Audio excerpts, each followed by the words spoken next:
¿Alguna vez has pensado en cómo una enfermedad casi invisible puede cambiar el destino de una nación?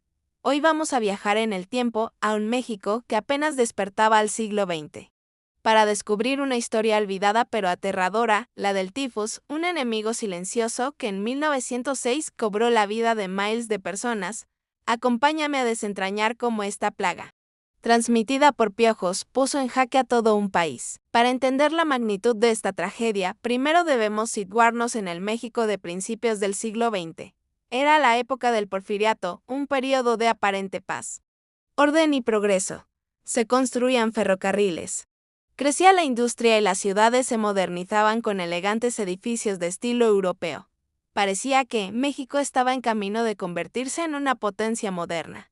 Pero detrás de esta fachada de prosperidad se escondía una realidad muy distinta para la gran mayoría de la población. La desigualdad social era abismal. Mientras una pequeña élite vivía en la opulencia, millones de personas en el campo y en los barrios pobres de las ciudades vivían en condiciones de miseria. El hacinamiento era la norma. Familias enteras se amontonaban en pequeñas viviendas de un solo cuarto, conocidas como vecindades, sin acceso a servicios básicos como agua potable o drenaje. La higiene personal era un lujo que pocos podían permitirse y en este caldo de cultivo, un pequeño insecto encontró el paraíso, el piojo corporal. Este parásito, que se alimenta de sangre humana, no era solo una molestia. Era el véctor, el transportador de una bacteria mortal, la Rickettsia prowazekii, la causante del tifus epidémico. También conocido como fiebre de las trincheras o matlazáhuatl en la historia de México. El tifus no era una enfermedad nueva en el país.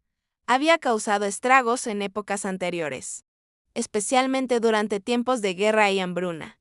Sin embargo, a principios del siglo XX parecía que la ciencia y la modernidad podrían mantenerlo a raya.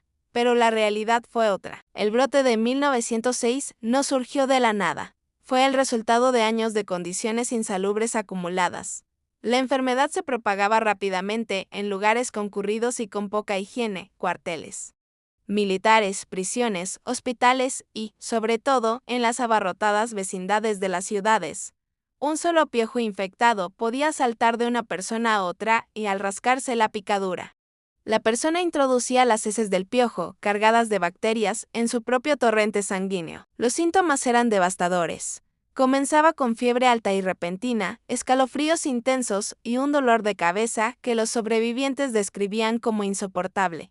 A los pocos días, aparecía una erupción cutánea característica, manchas rojas que se extendían por todo el cuerpo. El paciente entraba en un estado de delirio, confusión y estupor, de ahí el nombre tifus, que viene del griego tifos y significa nublado o confuso, refiriéndose al estado mental del enfermo. Sin tratamiento, la tasa de mortalidad podía alcanzar hasta el 40%. El 4 de marzo de 1906, los periódicos de la época dieron una noticia alarmante que sacudió al país. El tifus había causado ya 4.000 muertes solo en la Ciudad de México y sus alrededores. Imaginen el pánico. 4.000 personas. Es una cifra difícil de concebir incluso hoy en día, en una ciudad mucho más pequeña que la actual. El impacto fue brutal. La muerte se convirtió en algo cotidiano. Las carretas que recogían los cuerpos pasaban por las calles a diario. Un recordatorio constante de la plaga que acechaba en cada rincón. El gobierno de Porfirio Díaz, que tanto se enorgullecía del progreso del país, se vio completamente superado. La crisis sanitaria expuso las profundas grietas de su régimen.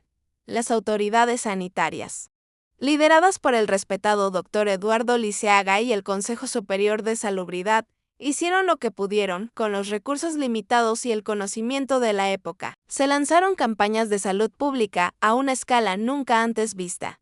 Se crearon brigadas sanitarias que iban de casa en casa buscando enfermos para aislarlos en hospitales improvisados, como el Hospital General, que se había inaugurado apenas un año antes y que rápidamente se vio abarrotado. Se establecieron estaciones de desinfección, donde se obligaba a la gente a bañarse y se desinfectaba su ropa con vapor para matar a los piojos y sus liendres. Se repartieron folletos y se pegaron carteles en las paredes con instrucciones. básicas de higiene, bañarse con frecuencia, cambiarse de ropa, hervir el agua. Pero estas medidas, aunque bien intencionadas, chocaron con la dura realidad. ¿Cómo pedirle a alguien que se bañe a diario si no tiene acceso a agua limpia? ¿Cómo decirle que cambie su ropa si apenas tiene una muda? Además, existía una profunda desconfianza hacia las autoridades. Muchas familias escondían a sus enfermos por miedo a que se los llevaran a los hospitales, de los que se decía que nadie regresaba con vida. Creían que las brigadas sanitarias eran una forma de control del gobierno. La prensa jugó un papel crucial, para bien y para mal. Por un lado, informaba sobre la gravedad de la epidemia y difundía las recomendaciones sanitarias. Por otro, algunos periódicos sensacionalistas exageraban las cifras y publicaban historias macabras que solo aumentaban el pánico colectivo. Se culpaba a los pobres por su falta de higiene, estigmatizándolos y profundizando aún más la división social. La epidemia no solo causó muertes, también paralizó la economía. El miedo al contagio hizo que la gente evitara los lugares públicos, los mercados. Los teatros y las fábricas vieron disminuir su actividad. El transporte público, como los tranvías, se convirtió en un foco de infección temido por todos. México, el país del progreso, se detuvo, asfixiado por un insecto diminuto. Es interesante notar que la ciencia médica de la época aún no comprendía completamente el mecanismo de transmisión. Aunque ya se sospechaba de los piojos, no fue hasta unos años después, gracias a las investigaciones del científico francés Charles Nicolle, que se confirmó científicamente que el piojo corporal era el vector principal. Este descubrimiento le valdría el Premio Nobel de Medicina en 1928. En 1906, los médicos mexicanos luchaban a ciegas, basándose en la observación y la experiencia. El brote de tifus de 1906 a 1907 fue un punto de inflexión. Fue una llamada de atención brutal que demostró que el progreso del porfiriato era una ilusión si no iba acompañado de justicia social y salud pública para todos.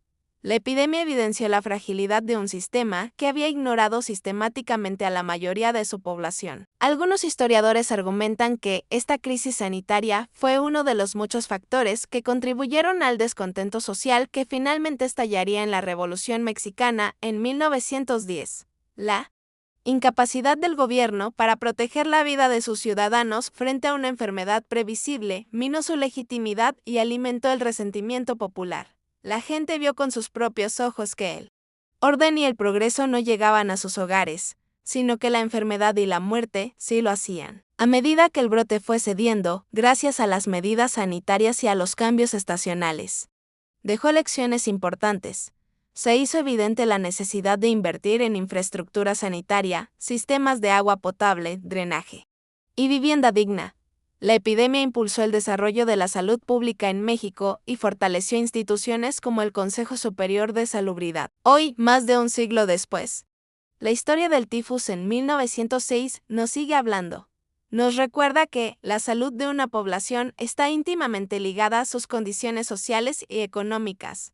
Nos enseña que las epidemias no solo son crisis biológicas, sino también fenómenos sociales que exponen las desigualdades y las fallas de una sociedad. Afortunadamente, el tifus epidémico es hoy una enfermedad rara, controlable con antibióticos y, sobre todo, prevenible con buena higiene. Pero su fantasma nos sirve como advertencia. Nos recuerda la importancia de la salud pública, de la equidad y de no dar por sentada la protección que nos brindan la ciencia y la infraestructura moderna. La próxima vez que abras el grifo para lavarte las manos, piensa por un momento en aquellos miles de mexicanos de 1906 que no tuvieron esa simple, pero vital, oportunidad. Su historia, la de las 4,000 muertes y muchas más, es una parte sombría pero fundamental de la historia de México.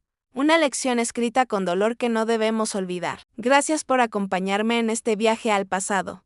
Si te ha parecido interesante esta historia y quieres descubrir más episodios olvidados que dieron forma a nuestro mundo, no olvides suscribirte al canal, darle a me gusta y activar la campanita para no perderte ningún video. Hasta la próxima.